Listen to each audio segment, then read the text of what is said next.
Welcome to my singer-songwriter masterclass.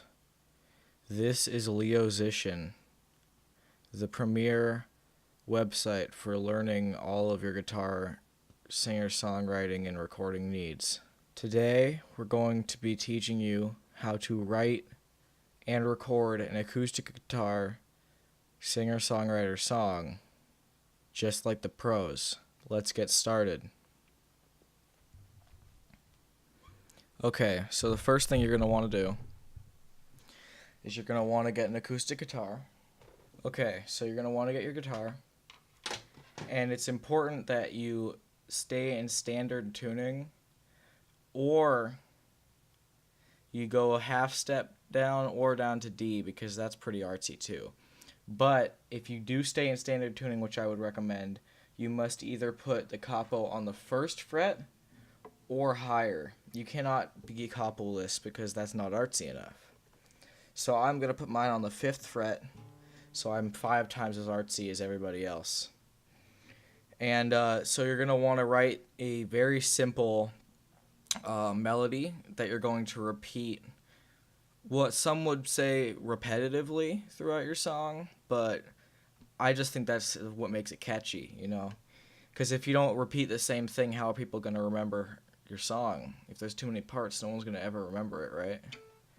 So you're going to want to put in some minor chords, like here's A minor. And then you're going to want to put in some major chords too, so that it has that range. So A minor, G major. And then I think usually what you'd want to do, this is just my opinion, but you usually want to go minor to major, and then sometimes throw in that 3rd major, because then it really accentuates the sadness of the A minor note by comparing it to all the happy major notes.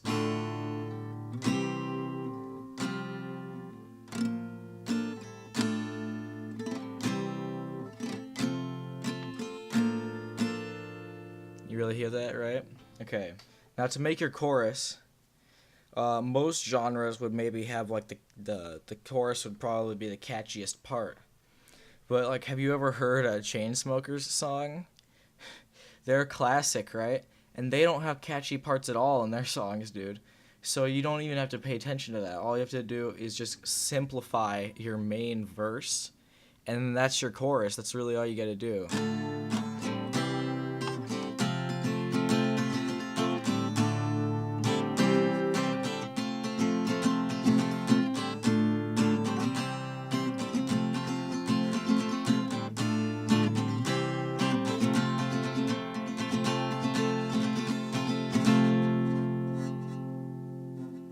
See how artsy that was, dude?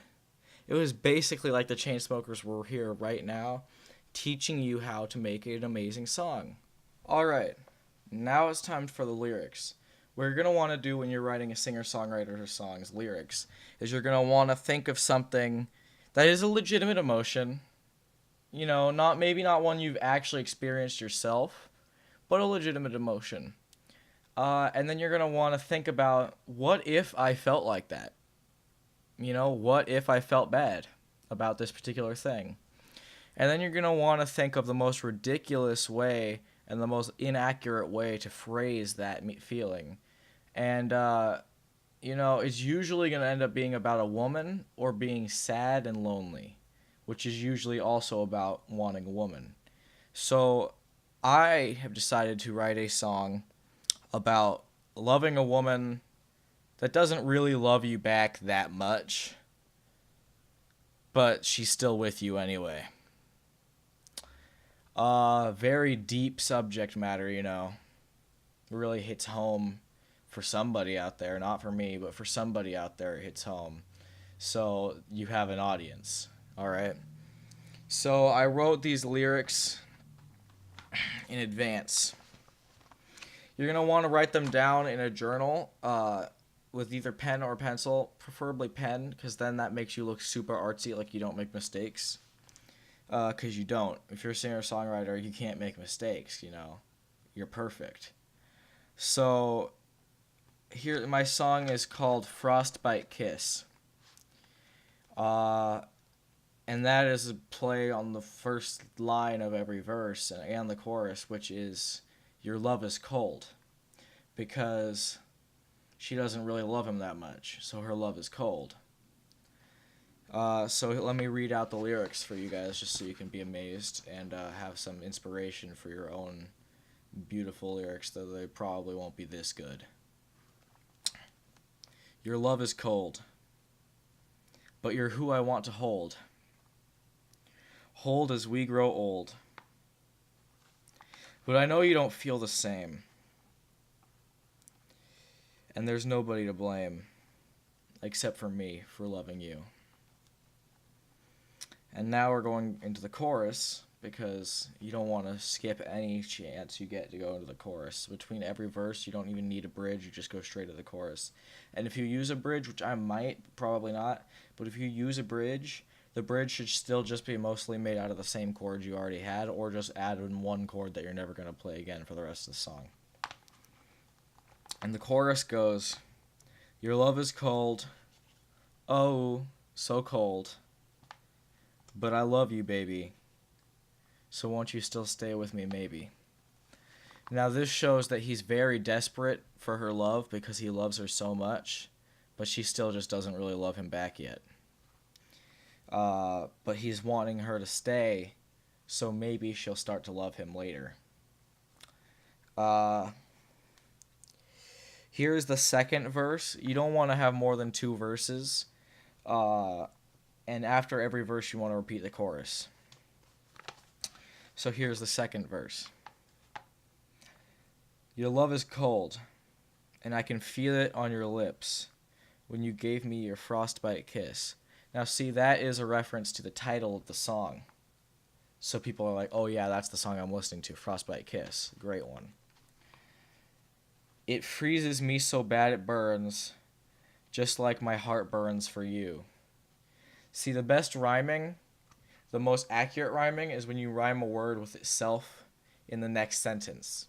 So there I did that again with burns twice, so that you know I really understand how rhyming works by rhyming something with itself, which is really deep since not a lot of people do it, except for, like the greats.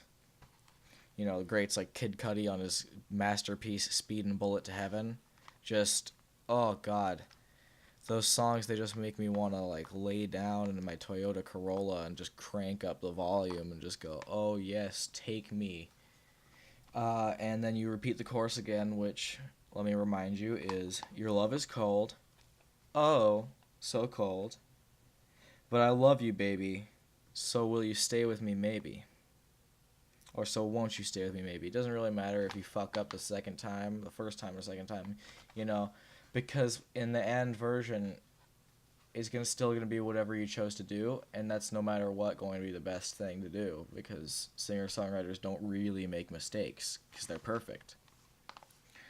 And then I have a closing line, which could be another verse, but then you're going to be straying into actual musical ability, which you do not want to have as a singer-songwriter, unless you want to be a good one.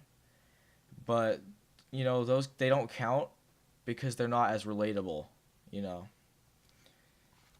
So the closing lines is, your love is cold, baby. So I'm adding another word to the opening line of all the other verses just so that it becomes a little bit more introspective, So your love is cold, baby, but maybe I'm hot enough for both of us. Which means that he believes if they stay together, he'll be able to make the relationship work, and then they'll be happy for a long time. So you have to have a sort of sad song with an ending of just slight hopefulness. That realistically won't work, but in the happy ever after setting of a singer-songwriter song, it will in the mind of the listener. They're going to be like, wow, they stayed together and now they're in love. So Now I'm going to show you how to record your song. Okay, so you might think that to record a singer-songwriter song, you might want to use a nice microphone or a microphone intended for this purpose, like this Shure SM57. This is an instrument microphone, very famous. It works very well for both electric and acoustic guitar, but electric guitar we don't really need. Although, with this, you get a little bit too much quality for a singer-songwriter. Singer-songwriters aren't supposed to sound good until they have millions and millions and millions of fans and women just running to them every time they go outside, which inevitably is going to happen to you if you follow this guide. But if you start out with something like that, you won't seem humble enough. You want to seem like you have nice, humble beginnings. And it sounds pretty gnarly too. So what you're going to want to do is you're going to want to get one of those old-fashioned cassette tapes like this, and cassette players / recorders. You're going to want to get a Bible study or something of that nature.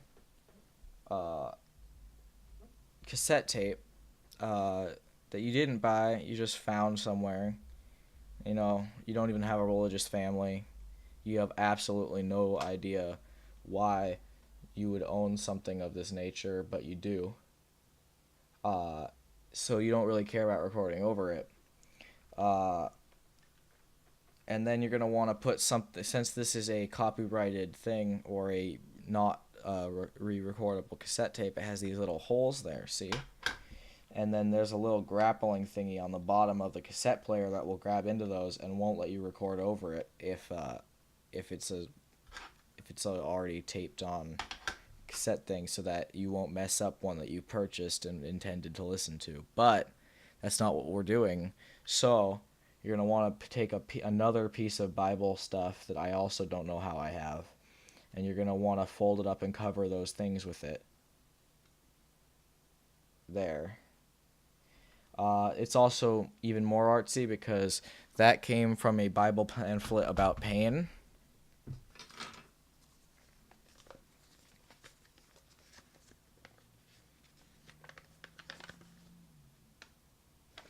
And pain is pretty much the most artsy thing. Okay, so you're going to want to slide in your tape.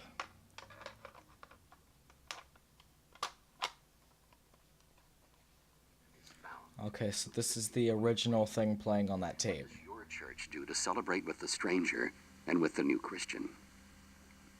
Some reasonable steps. The whole church can do a few things. And you know, that's not a singer-songwriter song at all. So you're just gonna want to go, uh-oh. You see that record button there? And now you're recording through this speaker that you were just listening through. Because, technology has allowed for us to do some pretty amazing things. And one of those amazing things is to have a speaker and a microphone in one. And what that does is you get the most premium audio quality from that. So it's time to start.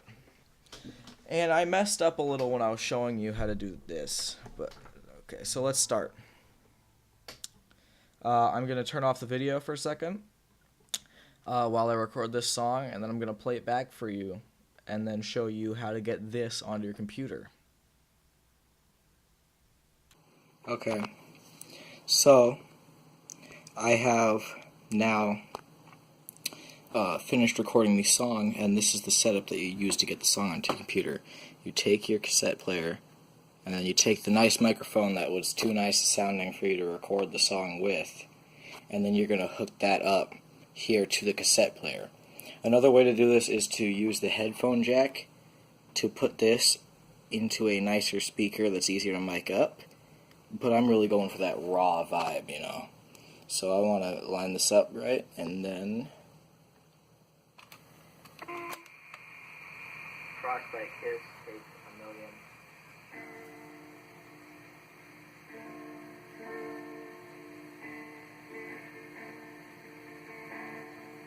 Here's the sitch.